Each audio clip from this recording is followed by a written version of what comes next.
This hard data in America is looking rock solid. Live from New York City this morning. Good morning, good morning. Equity futures down about 0.4%. The countdown to the open starts right now. Everything you need to get set for the start of U.S. trading. This is Bloomberg, The Open, with Jonathan Ferro.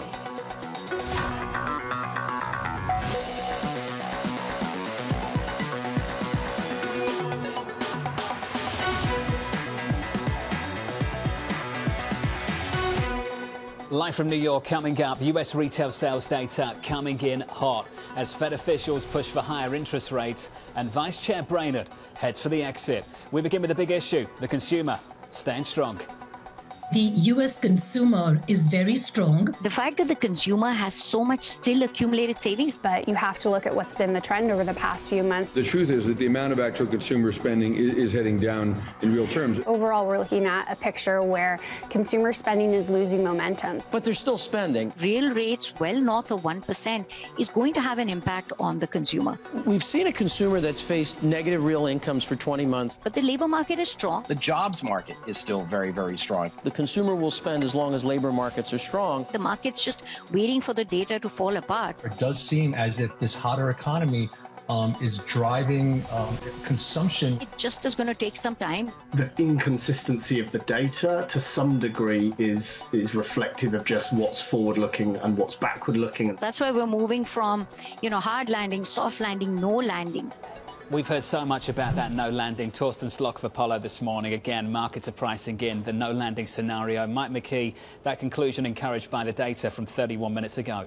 Yeah, you just take a look at what happened, and we put up a chart that shows not just what we got in January, but how December was revised or not revised, and you can see just how big the turnaround is. Retail sales come in up 3% on the month. They were down 1.1% in the initial December print, and that stayed the same. Take out autos and gas, which both had big increases in prices during January, and you still get a 2.6% move. The revised December number a little different, but the control group that we follow, because it goes into GDP, was down 0.7, still down 0.7 in December, but up 1.7% in January. People were out there spending. And I think we can see that reflected in what we saw in the jobs numbers a couple of weeks ago, with retail hiring still very strong. You can see there's no evidence that people are getting rid of retail employees, even though usually you see that happen in the month of January. And if the economy were slowing, it would be one of the first places where they'd be letting people go. So as John, you said, we're looking at this soft landing scenario now where you put together the data that we have seen in recent months, and it really does look like we're kind of moving in that direction. Economists have started to push up the idea of a soft landing, or at least of a stronger first quarter, and you can see that in the white line. The blue line is where retail sales went today.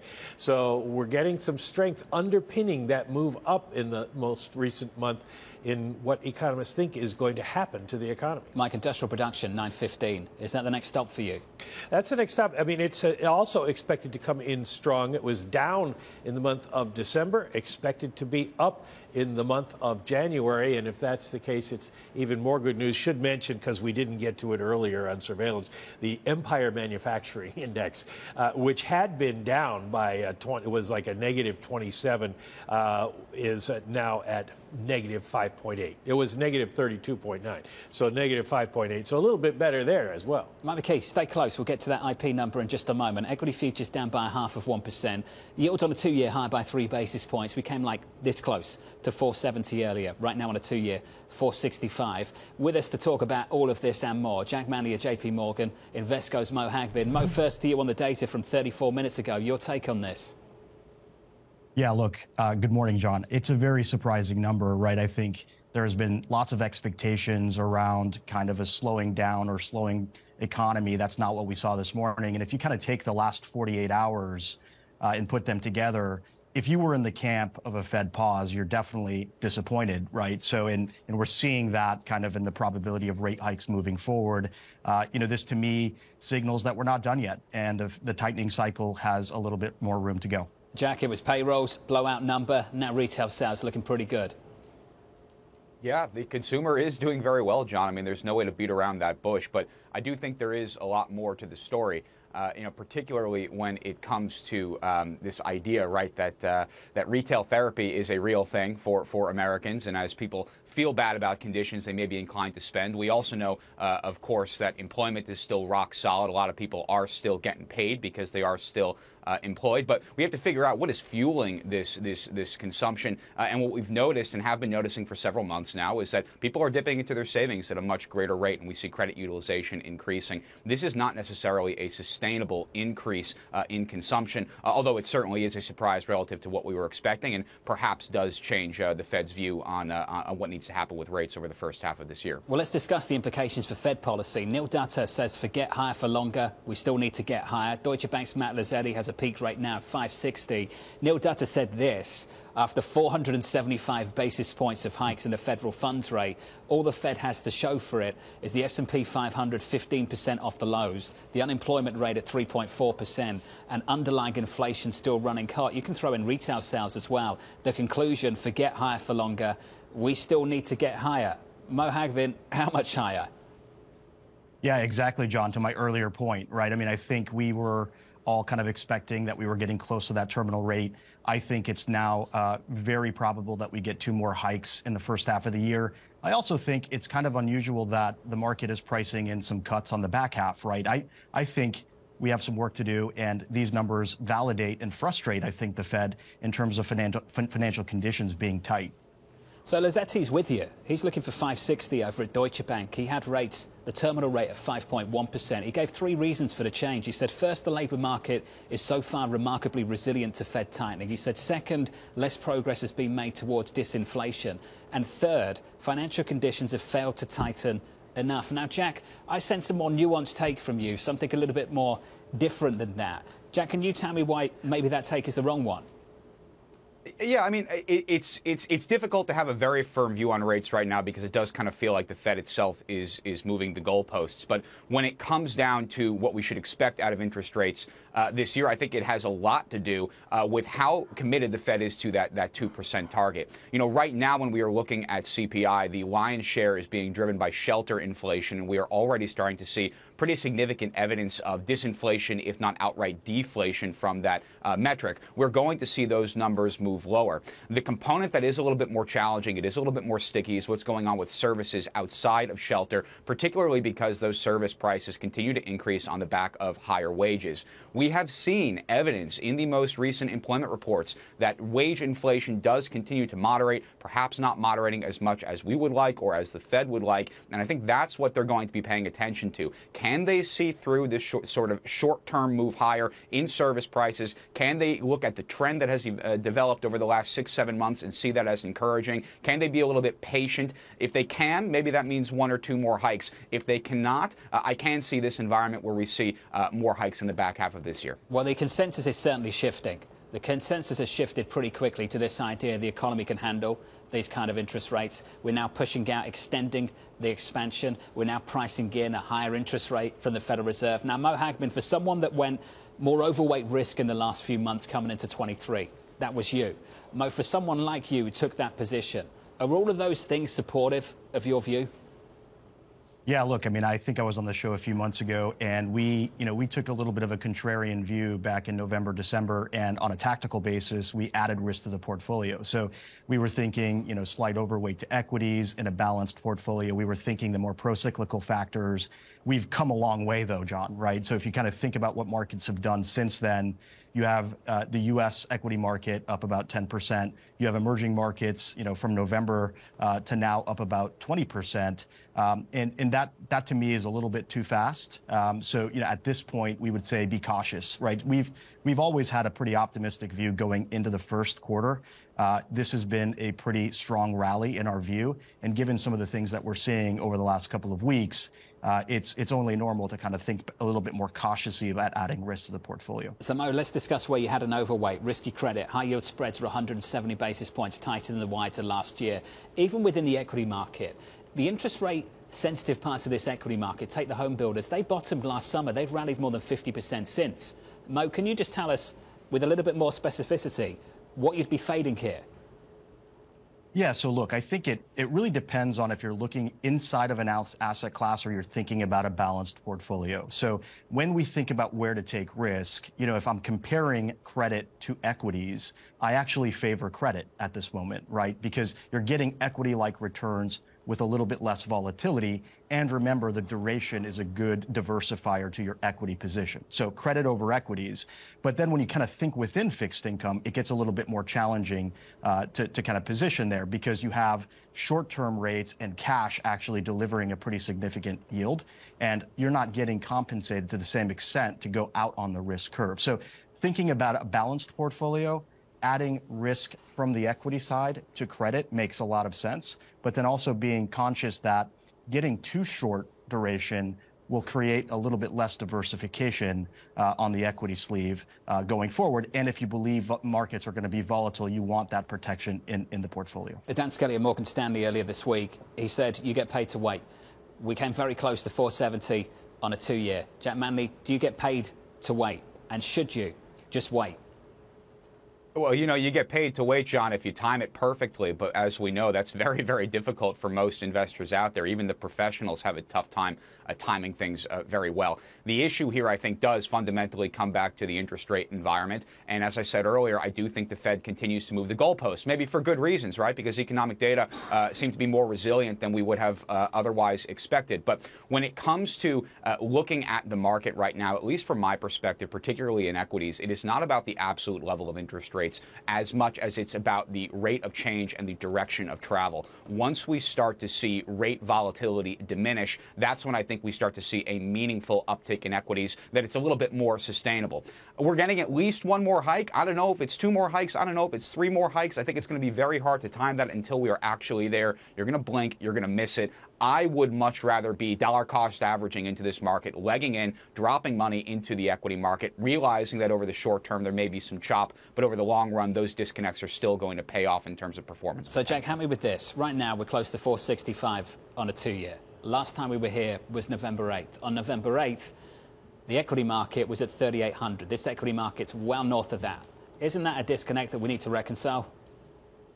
Oh, I think so. I mean, I do think the equity market has perhaps gotten over its skis at this point, particularly because those earnings numbers really need to move lower still and multiples have reflated. I am not particularly confident in this particular rally that we've seen over the last several months. But, John, that doesn't really change my view over the next 12 to 18 months. And that kind of gets back to this idea of market timing. You can say that, hey, maybe this isn't the real thing because of X, Y, Z. We're going to get 3 more hikes instead of 2 more hikes, whatever that narrative may be. But for me, because this target does just keep on moving and because the economic data can sometimes be contradictory, I'd rather leg in and sort of get some exposure right now, recognize that short term, again, some chop, but long term, still a lot of payout potential. Mike, what do you make of that spread between what's happened with the 2-year? It's repriced high. We saw it yesterday. The equity market just stayed resilient.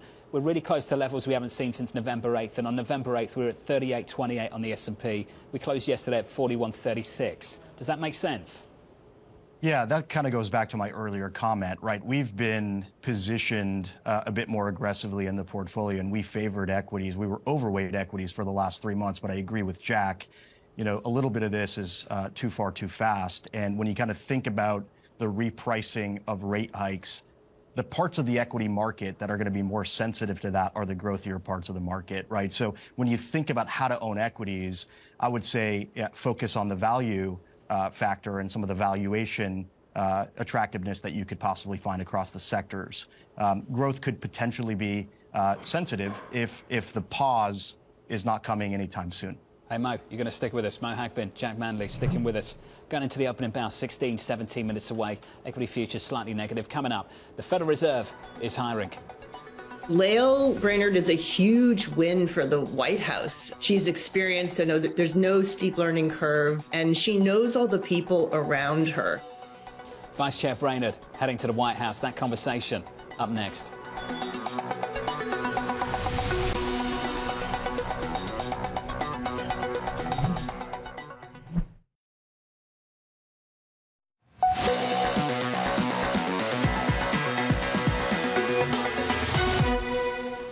It's obvious that there's going to be a huge gap at the Fed as a result of this change. You have to think of the whole legislative agenda items right now. There's really nothing until the debt ceiling, the Farm Bill, and the continuing resolution. So you really have this Federal Reserve opening that's going to create the opportunity for hearings, for members to put holds on. I imagine it's going to be pretty complicated, highly controversial.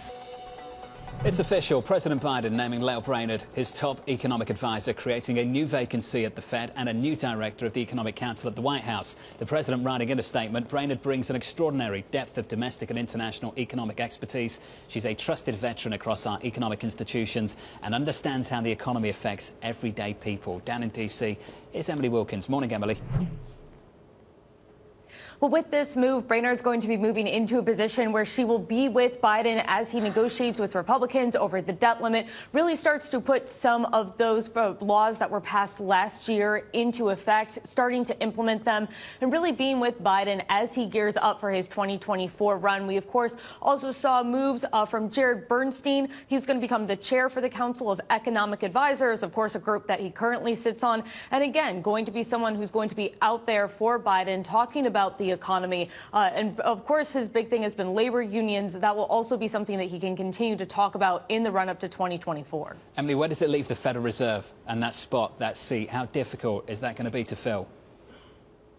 It could potentially be very difficult. I mean, we've already seen Biden struggle with some of his nominees to the Fed because certain Democrats think Joe Manchin had some concerns with them. This time it's going to be a little bit easier. He's got 51 Democrats to work with instead of 50. But at the same point, it doesn't mean that it's going to be an easy all the way through.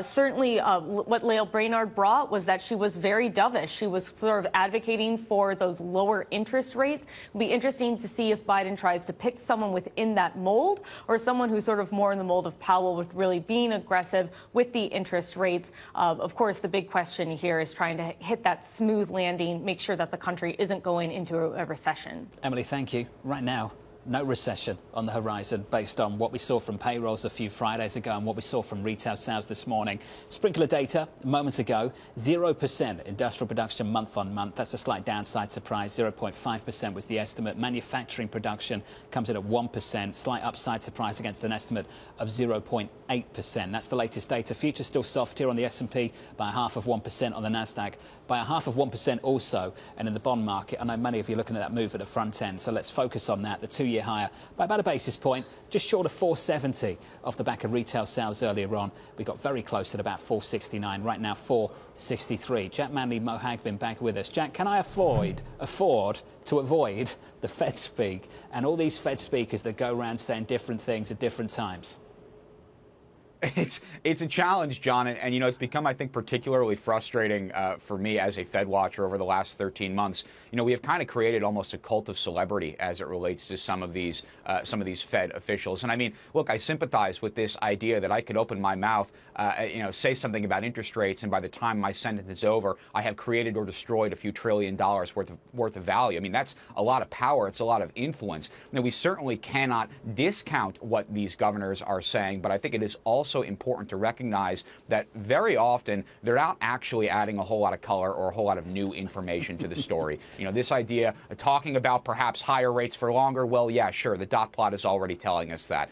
Perhaps rates going higher than expected, well, yeah, sure, there are certainly some people out there that may, despite all of the economic evidence that's out there right now, be looking for some cuts. These are low-hanging fruit comments, I think, John. And so, you know, what I'd rather do is focus in on the actual economic data, and I'd be listening for Fed officials providing content and commentary that is contradictory or at least firm relative to what we already know per the dot plot. One Fed official you won't hear from anymore is Fed Vice Chair Brainard.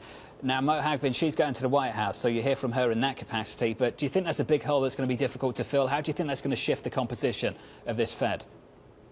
Yeah, look, I don't have a whole lot of view on that, other than maybe, John, you should put your name in the hat. No one wants that, Mo. You know, I don't see that being a major topic or anything in terms of policy change here. You know, back to Jack's point, you know, there is a little bit of how can we influence or set expectations with the market without actually having to do certain things, right? So when they're out there kind of speaking about these topics, one of the reasons I think it's important is by, you know, if there is a if there's a little bit of a misunderstanding between what the markets are thinking and what they're thinking, that's one way of addressing that without having to get more aggressive on the policy side. That said, I don't really see anything changing. To my earlier points, we have now priced in a few additional hikes. That's different than where we were just a short few months ago, and I don't see that changing. My one phrase they throw around a lot is long and variable lags.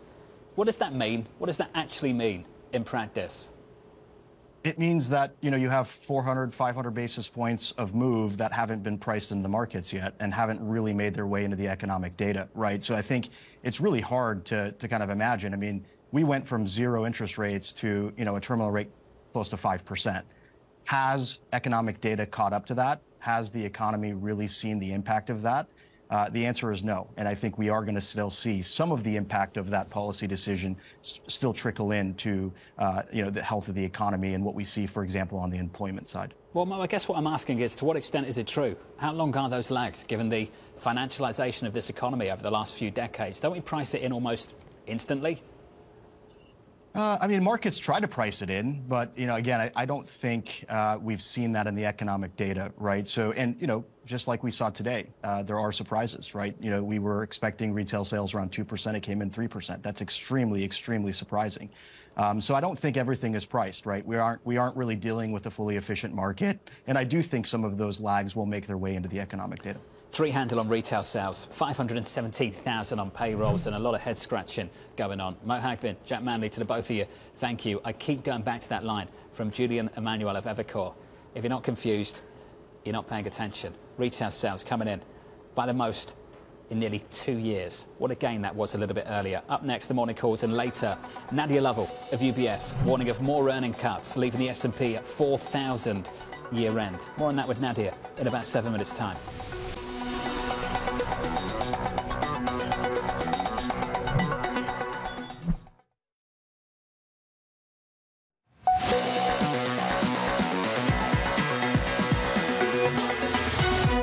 Three seconds away from the opening bow this morning. Good morning to you. Equity futures right now down 0.6% on the S&P, on the Nasdaq down 0.7%. Do you remember all the recession talk to close out 2022?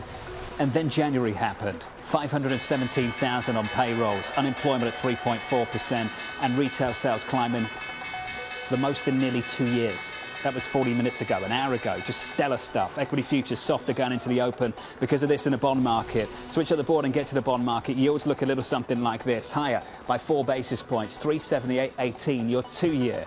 Very close to 470 a little bit earlier. Backing away from those levels. Your 2-year right now is +2 to 463. Your dollar a bit stronger against the weaker euro. Euro dollar 106.75. We're -0.6%, and crude -0.8% at $78 and let's call it 40 cents. 30 seconds into the session, equities look like this. -0.6 on the S&P, on the Nasdaq down 0.5%, just a bit softer off the back of better data, pushing yields even higher and sparking that conversation. More fuel for it that this cycle gets extended and yields have got to go higher because the Fed has got more work to do. One stock to watch at the open, Airbnb, issuing a better than expected forecast with its high number of active bookers on a record. That stock is up by more than 8%. The company's saying, quote, it demonstrates our guests' excitement to travel on Airbnb despite evolving macroeconomic uncertainties. I love that corporate speak, evolving macroeconomic uncertainties. Mandeep Singh, let's make it simple.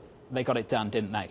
They did. And look, I think when you look at the execution in terms of coming out of the pandemic, they were strong during the pandemic, but coming out, they look even stronger. So the top line growth as well as operating leverage actually stands out from all the marketplace peers. I mean, we talked about Uber and Lyft last week, how they're looking to show operating leverage. In the case of Airbnb, I mean, this company has 25% plus EBITDA margins. And at the scale that they're operating, I think this is probably the best looking marketplace business out there right now. Mandeep, what is going on with travel? The airlines before today's session. The airlines up aggressively. United up 33%, American up 32%, Delta up more than 17%, Airbnb doing well, Uber doing well. What do you make of all of this? Yeah, look, and even the hotels, I think Marriott and TripAdvisor, they reported all of them are benefiting from this pent-up travel demand. And look, this isn't a 1 or 2 quarter thing. I think it's going to probably remain at least for the first half. The only concern I see is maybe there could be an uptick with cancellations if people decide, they don't have enough money to spend. And we haven't seen that so far, but that was the only kind of metric in Airbnb's print where they talked about cancellations going up and the room night growth sort of decelerating. But right now we see no signs of travel actually coming down. Mandeep, post-pandemic, if it was 12 months ago, someone would have said to you and I, this is revenge spend, it won't last, the Fed's going to be hiking interest rates, here we are 400 basis points plus later. Do you see any sign, any evidence whatsoever that things are slowing down? Actually, so you have to go by geography. I think U.S. domestic travel was very strong over the last 1 year, and it probably will continue for the next few quarters. Internationally, it wasn't such a big lift for all these companies, and that's where if China outbound travel really rebounds sharply, that could be a big tailwind for all the travel companies. Mandeep, what a move. Airbnb up more than 10%. Appreciate your time, as always. From Bloomberg Intelligence, Mandeep Singh up 10.3% on Airbnb. Closed their biggest daily gain going back to May 2022. Keeping an eye also on the semis, chip stocks falling after Berkshire's 13F filing shows the firm slashed its TSMC holding by 86% last quarter. Abby has more. Hey, Abby. Hey, John. Well, everybody loves to watch what the Oracle of Omaha, or Warren Buffett and Berkshire Hathaway, are doing. And what Warren Buffett did in the third quarter of last year, hedge funds piled in for the fourth quarter. But what Warren Buffett also did in the fourth quarter was to sell a big part of that TSM position that was acquired in the third quarter, really creating the idea that they're early fast money. I've never thought of Berkshire Hathaway that way. But in the third quarter, they did buy 60 million shares for $68.33. They sold the bulk of that position in the fourth quarter for a roughly $500 million profit. Meanwhile, some 68 hedge funds piled into Taiwan Semiconductor in the fourth quarter. Renaissance Technologies included, buying roughly 7.6 million shares. Now, this, of course, ahead of this year's big rally of up 23%, leading some of those other technology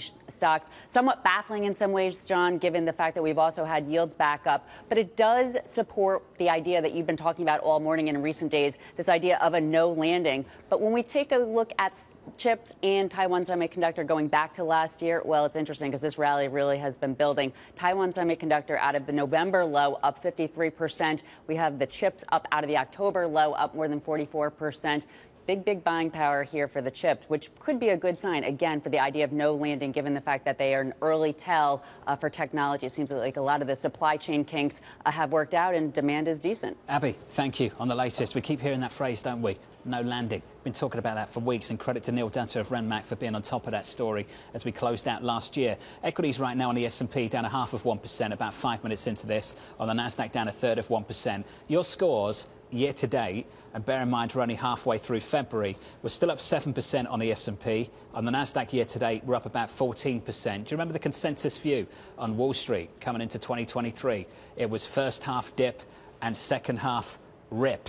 Well, now it's first half rip and maybe even a second half dip. The consensus on Wall Street falling apart. Investors taking sides. Chris Harvey of Wells Fargo calling time on the bear market. Morgan Stanley's Mike Wilson saying we haven't seen the bottom yet.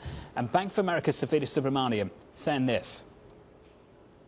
S&P 500, we could remain in this bear market for a while because we're in the process of right-sizing tech and everything else kind of getting bigger in the benchmarks. And that's not going to be a great environment for the S&P 500. Nadia Lovell of UBS echoing that view, saying the following. There's more cuts to come to forward earnings estimates. The risk-reward is not compelling, and we expect the market to correct. Nadia, I'm pleased to say, joins us right now. Nadia, you've seen the year-to-date gains, and thanks for being with us. Up 7% on the S&P, on the Nasdaq up 14%, and all of a sudden, a month and a half into 2023, the equity market sits on top of your year-end price target. What are you advocating for now? You know, we think that is on the higher end of that scenario. I think there's this tug of war between hard landing, soft landing, and no landing. It's probably going to continue for most of the first half of the year. Right now, the market is choosing to look through the inflation data and more focus on the current economic growth data, which has been fairly resilient just given the strength of the consumer. But we think that this market is going to pull back. I mean, some of the factors that has really driven this market year to date is starting to show exhaustion. You know, systematic position is a little bit more balanced now. The short covering peak is behind us. And we think that the earnings picture still remains in a deteriorating downward revision cycle. And when you look at valuation, valuation is now extended. And so we think that that's going to be the resistance. The bond yields are moving higher. They're reflecting that higher inflation risk and the Fed reaction function. So it becomes more difficult and challenging to argue for further multiple expansions. And so this is why we continue to maintain our year-end price target of around 4,000 for the S&P 500. And Nadia, aren't those higher yields also reflecting better hard data, retail sales and payrolls? What does that mean for the equity call? Yeah, I think near term, it can help support the market near term, but we do expect that data to start to deteriorate. Yes, the consumer excessive spending and excess savings are lasting a bit longer, but we think that as you start to feel that drag of monetary policy, right now in the market it's pricing in a Fed funds rate that's above 5%, and it could go even much higher than that, depending on if the labor market remains excessively strong and we see upward pressure on wage growth. We know that Chairman Powell has said that, and we know that in the December dots, most of the members skewed very hawkishly. So we think that ultimately what's happened is that you had a pull forward of the returns that we had expected in the back half of the year, in the first half of the year. But we think that that will correct itself as the year progresses. Nadia, not for me to say that you'll be wrong, but I'm just wondering what would make you change your mind. How many more payrolls prints, how many more retail sales numbers like the one we got this morning would it take for you to change your view? I think what we need to see is that we need to see wage growth contained. We need to see that the Fed pauses, right? We still don't know when exactly the Fed is going to pause. We need to also see a bottoming of the earnings downward revision cycle. If you look at some of the forward indicators, John, the forward indicators are really pointing to more risks ahead, whether that is the ISM manufacturing, the senior loan officer survey, and the new orders are all pointing in that direction. So we just think that is a matter of time before all this correction happens. You're already seeing in the downward revision cycle that's happening in the market. The market is just choosing to ignore what is actually happening under the hood in terms of earnings growth. Earnings weren't great. These bond moves go against what we've seen in tech. I'll go through it piece by piece. I think we bottomed on the 2-year in early February, just north of 4%. Since then, we've had a move of more than 60 basis points, and this equity market has hardly budged. I'm looking at some tech names, Nadia. Meta up by close to 50% year to date before today. Tesla up 70%, Apple up 18%. Is everyone just crazy, or is there something in this? Is there something to learn from what we've seen so far year to date? No, I would never say that everyone in the market is just crazy. I think what you're seeing is some companies are rewarded for improved efficiency. That's going to have a better potentially free cash flows going forward. But it is perplexing to see the rally that we've seen in tech so far, just given the move up in bond yields, and the outlook remains deteriorated. That normalization process is happening in tech. When you look at some of the semi names that have really rallied, you're seeing the continued weakness in PCs. You're also seeing this weakness also in high-end smartphone. You're actually now starting to see price cuts as well, particularly in PC chips as well as networking chips. And that has implications for margins going forward. And it could mean that for some semiconductor companies, you could see margins that come down below the pre-pandemic levels as well. And then when you look at software, like the cloud, that's decelerated massively. I think you're also seeing some excitement more recently around AI and machine learning. And of course, yes, that's exciting, just given the implications going forward for the technology. But it also likely means an increased intense investment cycle ahead. And that's going to have implications for margins as well as cash flow. And, even though with the rally, when you look at where consensus is for tech on terms of earnings, it's in line with the market, but tech is trading at a 30% premium to the market. So we think eventually that valuation premium is going to correct and come back towards that longer term average is around 10% premium. Nadia, there are things you like. If memory serves me well, from the last time we spoke, EM, China, German equities, are they three flavors of the same thing? They're interrelated. Of course, some of this has to do with China reopening much faster and stronger than expected. That has implications for Europe. We're also seeing that, of course, Europe is getting some reprieve from the lower energy prices given the warmer winter in Europe. We think that the Chinese consumer is going to be traveling extensively. As you noted earlier in the segment, there's a pickup in travel, and we think that that's going to only intensify as the Chinese consumer travels this summer into Europe, and that should be a positive. Also, Germany is an export-driven economy, and So any sort of incremental pickup in demand from China is going to be beneficial to German equities. Is that enough to offset the deceleration you expect in the U.S.? Right now we do prefer, as you noted, in terms of our lineup, we do prefer ex-U.S. versus U.S. We don't think that we do think ex-U.S. of course, like China, will be enough to offset some of the drag from the U.S. But we still continue to think that the U.S. economy will enter a recession either later this year or early next year, just given the I hate to use the term that you've been using all morning in terms of the variable and long lags of monetary policy.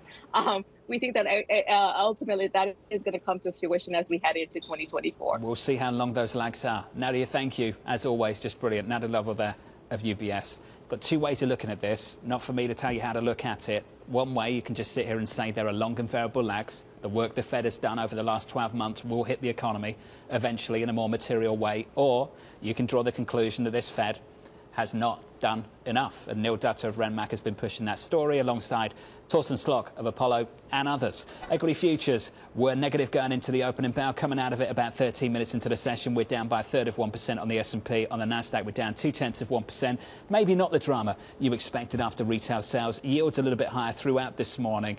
We are now dead flat unchanged on a 2-year after coming very close to 470. Right now, your 2-year 461. Coming up, the outlook for crude just got a little bit more constructive. We will be worried more about from where the supply is coming rather than the demand. I'm not worried about the demand. That conversation up next.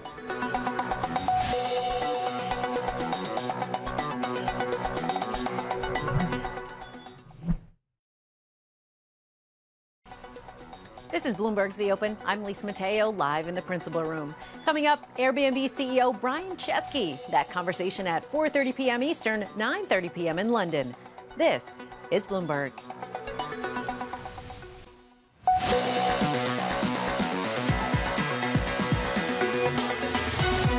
Hopefully, by end of this year, we'll recover more. And trust me, we will be worried more about from where the supply is coming rather than the demand. I'm not worried about the demand. I think what worries us is, are we going to have enough supply in the future?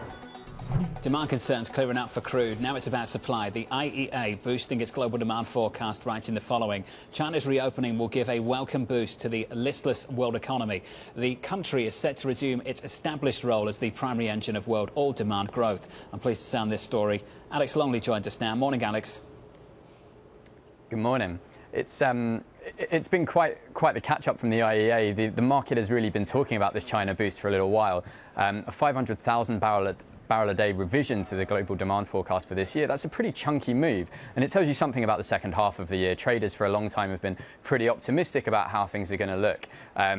Pierre Anjurand, one of the market's top hedge fund players, saying basically the second half we can look for prices ripping up towards $140 a barrel. Goldman Sachs have been saying that for a little while as well. Against that, what you need to remember is, for the moment, prices aren't doing a whole lot. We've been trading in a $10 range for much of this year, and this is something that's really carrying forwards into the second half that traders are looking for and analysts are looking for.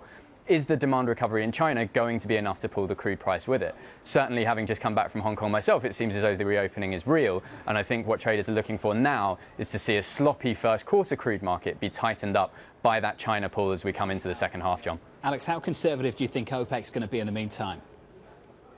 I think everything that we hear from the member states and my colleagues on the OPEC team, it doesn't sound like there's any plans for production movement anytime soon.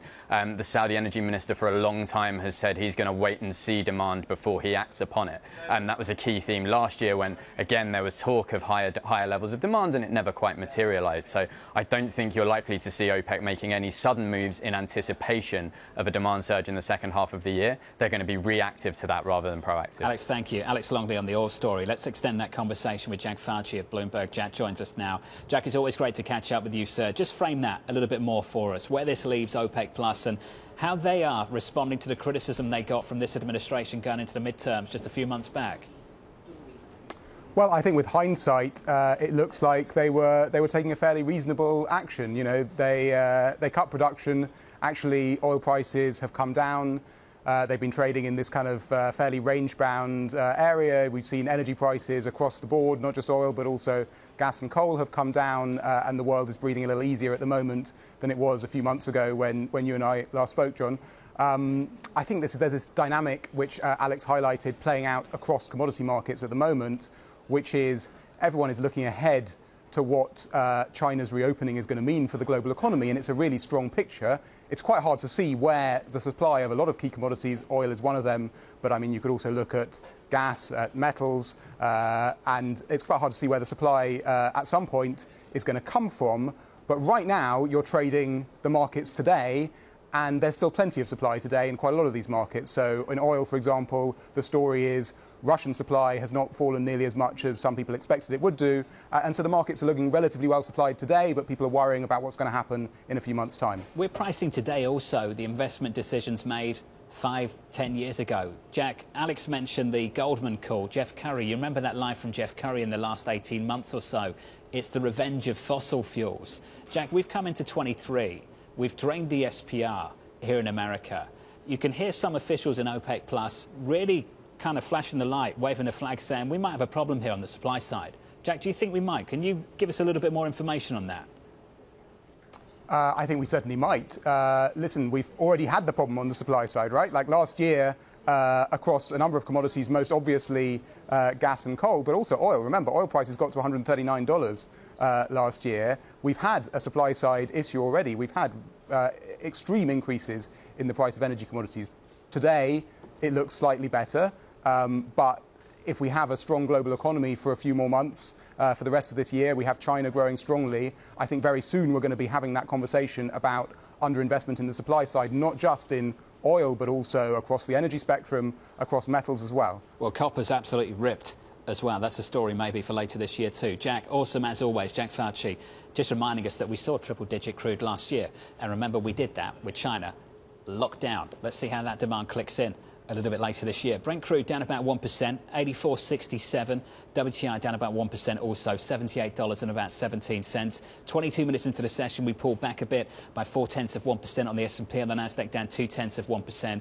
We've been focused on the front end of the yield curve for the last 24 hours, for sure. Your 2-year came really close to 470 a little bit earlier on, 469 off the back of a much, much stronger retail sales print. Big upside surprises. Back to way since then, 461.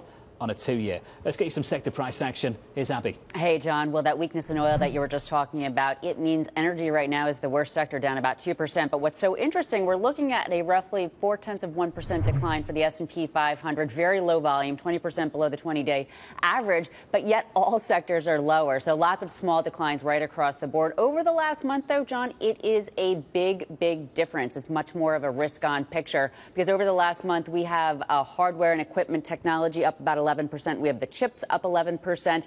Energy, though, it is down over the last month. And then take a look at utilities, down 5%. That, of course, has everything to do with yields higher, making those dividends look less attractive. Abby, thanks for that. That's the latest on the sector price section. Up next, your trading diary.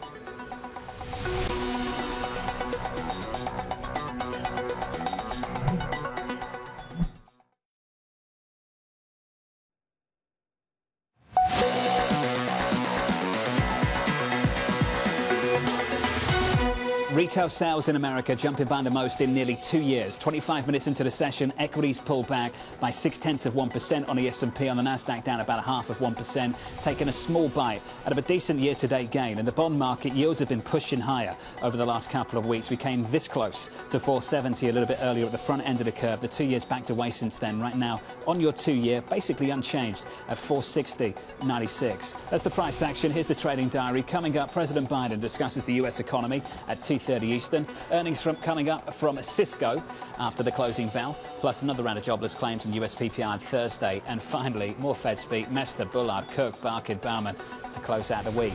That closes out the day for me. Thank you for choosing Bloomberg TV. Good luck for the rest of the trading day. This was the countdown to the open. This is Bloomberg.